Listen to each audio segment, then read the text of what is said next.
प्रताप वासिनी शीतला देवी धाम पे मुझको जाना है। प्रताप वासिनी शीतला देवी धाम पे मुझको जाना है।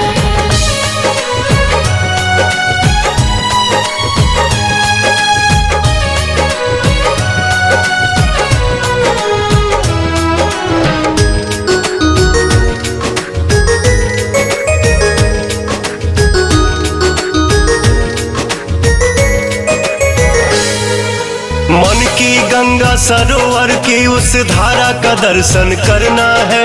पाप मुक्त हो दुख व दर्द से चल के हमें उबरना है।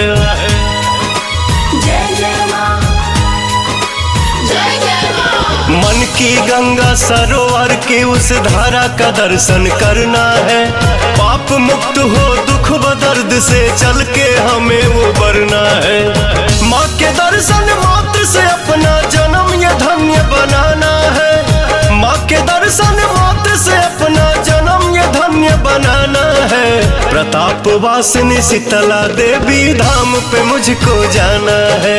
प्रताप वासिनी शीतला देवी धाम पे मुझको जाना है।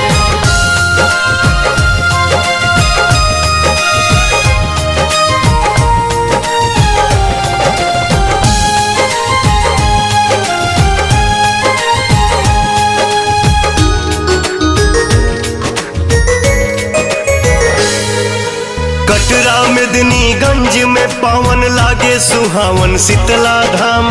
संगम भैया सेवक बन के भजन है गाते सुबह शाम। जय जय मां, जय जय मां। कटरा मेदिनीगंज में पावन लागे सुहावन शीतला धाम। संगम भैया सेवक बन के भजन है गाते सुबह शाम। पवन व प्यारे लाल को जाके भेंट में चुनर चढ़ाना है। पवन व प्यारे लाल को जाके भेंट में चुनर चढ़ाना है। प्रताप वासिनी शीतला देवी धाम पे मुझको जाना है। प्रताप वासिनी शीतला